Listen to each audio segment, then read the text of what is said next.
Again, let's go out to Tuscaloosa, and I'm willing to talk about it, even though Alabama's there.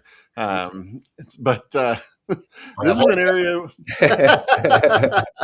This is an area where, in talking with y'all about just the rental market there, it's not student housing that we're investing in here. It's a little bit farther away from the university, like what, about 15, maybe 20 minutes away from the university. Like I said, it's not student housing. You're renting to the people who are, working at the school, driving into Tuscaloosa. There's some people who've considered doing short-term rentals in the area. I don't know if that's, we haven't vetted it out for that, but because it's close enough, people have considered it.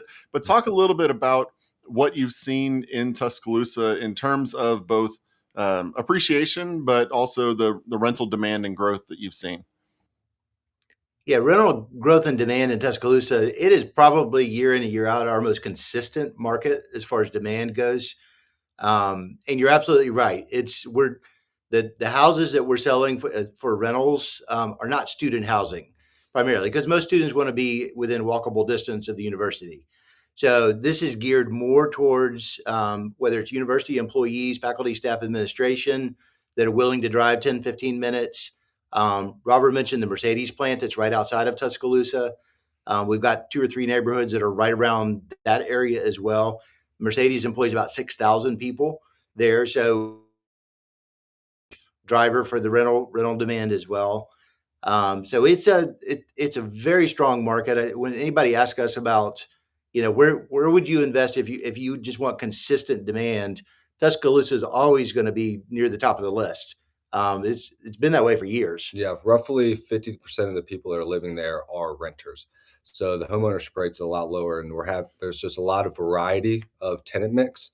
And so that's why we've seen, consistent demand for the past, 20, 15 years.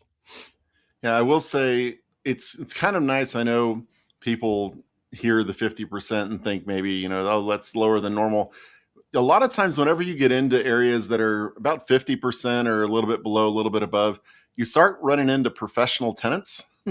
And professional tenants keep your house much nicer than you would think. I invest in Memphis, which is a 50%. It's not new construction, so I don't get that benefit of those. But it has the most professional tenants of any city that I've ever invested in. Like when they leave, things are good because they know, oh, if I mess up and this gets on my record, if it comes back that I get evicted or something like that, it's going to get to my next landlord and I'm going to have problems. And not only is Tuscaloosa, like you said, a good rental market, but I mean, we're talking 230 to $300,000 homes. I mean, it's not, it's good rental demand and it's not a high price point for new construction. Yes, for the entry level is very affordable. Because there are places where you get into the 300s, but there is 230 in new construction. I don't care what market you're in. That's just really hard to find. It seems like is Alabama roughly like $150 a square foot or something like that for build price. Yeah, correct. With Okay. land, correct.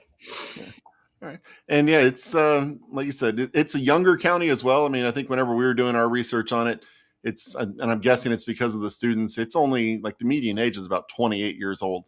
So if you look at kind of the trends of the country, if you've got a median age of 28 and when people are actually buying their first home, you've got a renter for 7 years before they're buying their first home at this point in time. So it's a nice solid area there.